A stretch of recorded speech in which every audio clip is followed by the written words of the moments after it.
Je pense que c'est à la fin du lycée, pour ceux qui ont fait maths expert, qu'on se rend compte à quel point les nombres complexes peuvent être un outil surpuissant en mathématiques. Et comme le disait Jacques Hadamard, le plus court chemin entre deux vérités dans le domaine réel passe par le domaine complexe. Alors vérifions ça avec un exercice qui résume grossièrement tout ce qu'il y a à savoir sur les complexes en fin de terminale. On nous donne deux sommes. S1 qui est égal à la somme pour k allant de 0 jusqu'à n de cosinus de k fois x, et S2 qui est égal à la somme pour k allant de 0 jusqu'à n de sin de k fois x. Et il nous est demandé de réduire ces sommes, c'est-à-dire d'exprimer S1 et S2 sans la somme, et en fonction de n. Bon, déjà si vous n'avez pas vu cette vidéo, chapeau, parce que c'est pas demandé à tout le monde, mais pour ceux qui sont restés, on peut être bloqué à partir d'ici. Mais on se rappelle qu'on est avec les nombres complexes. Quelle formule complexe fait intervenir un cosinus et un sinus? C'est une formule qu'on apprend très rapidement. Cosinus de z plus i sinus de z est égal à exponentielle de iz. Mettons cette formule de côté, elle nous servira plus tard. Bon, reprenons les sommes et étendons-les. Là, on peut remarquer quelque chose d'assez particulier. Dans S1, on a cos de 0 et dans S2, on a sin de 0. On a également cos de x et sin de x, et ainsi de suite jusqu'à cos de nx et sin de nx. Mince, vraiment à deux doigts d'avoir un truc qui ressemble à notre expression en bas à droite. Il nous manquerait juste un i devant tous les sinus. Et ben ça on peut. Si on multiplie tout S2 par i, on a IS2 qui est égal à i sinus de 0 plus i sinus de x et ainsi de suite jusqu'à i sinus de nx. Bon, sommons les deux sommes pour avoir les cosinus et les sinus dans la même expression et réorganisons-la un petit peu. Ici c'est beaucoup plus flagrant.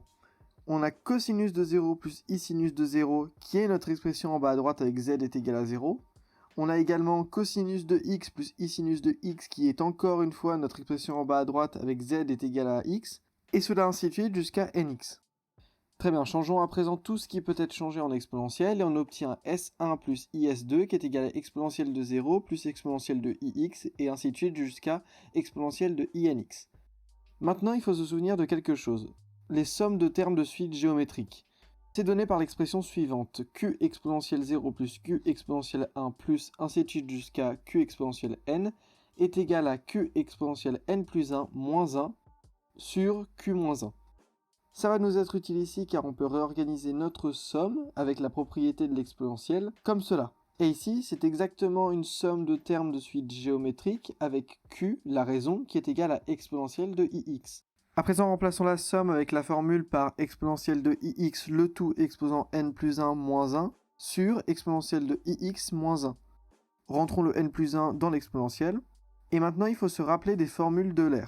Donc pour rappel, les formules d'Euler sont cosinus θ est égal à exponentielle de iθ plus exponentielle de moins iθ sur 2. Et sinus θ est égal à exponentielle de iθ moins exponentielle de moins iθ sur 2i. Ici, c'est la deuxième qui va nous intéresser. On va s'arrêter quelques secondes sur un point méthode. Il est probable qu'en contrôle ou qu'en exercice, vous tombiez sur des expressions de ce type, exponentielle ia moins 1, et qu'il vous soit demandé de faire apparaître un sinus pour, par exemple, un calcul d'argument. Ici, au lieu de développer directement l'exponentielle de ia, qui ne serait pas vraiment très propice à un calcul d'argument, on va essayer d'utiliser les formules d'Euler. Et ici, celle qui va nous intéresser, c'est la seconde. Sinus de θ est égal à exponentielle de iθ moins exponentielle de moins iθ, le tout sur 2i. Réorganisons-la un tout petit peu, multiplions des deux côtés par 2i pour obtenir 2i fois sin de θ est égal à exponentielle de iθ moins exponentielle de moins iθ.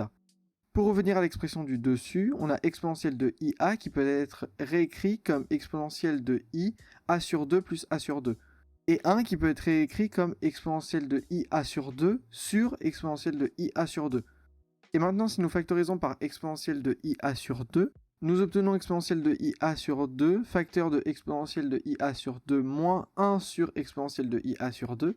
Et avec les propriétés de l'exponentielle, on obtient exponentielle de ia sur 2, facteur de exponentielle de ia sur 2, moins exponentielle de ia sur 2, qui est exactement notre formule d'Euler du sinus, avec θ qui est égal à a sur 2.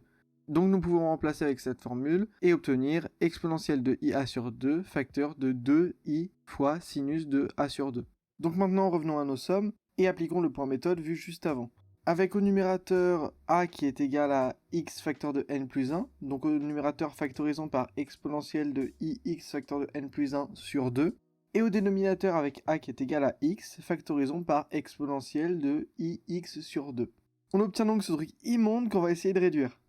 On va s'occuper d'abord de la fraction de droite. Au numérateur, on peut réduire, comme on a vu tout à l'heure, par 2i fois sinus de n plus 1 sur 2 fois x.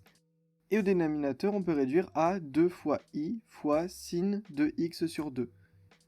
Les deux i se simplifient et on obtient juste sin de n plus 1 sur 2 fois x sur sin de x sur 2. Avec la propriété du quotient des exponentielles, on peut réduire la fraction de gauche. Et on obtient exponentielle de i facteur de xn plus x sur 2 moins i facteur de x sur 2, qui se réduit à exponentielle de i facteur de xn sur 2. Maintenant, on peut développer notre exponentielle en cos de xn sur 2 plus i sin de xn sur 2. Et on peut encore développer notre expression. Et voilà ce qu'on obtient. La partie du haut est notre partie réelle, et la partie du bas est notre partie imaginaire.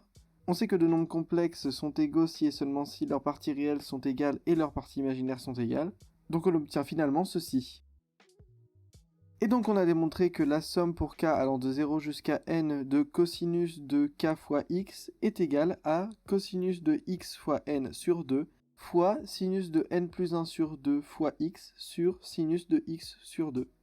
Et que la somme pour k allant de 0 jusqu'à n de sinus de k fois x est égale à sinus de x fois n sur 2 fois sinus de n plus 1 sur 2 fois x sur sinus de x sur 2.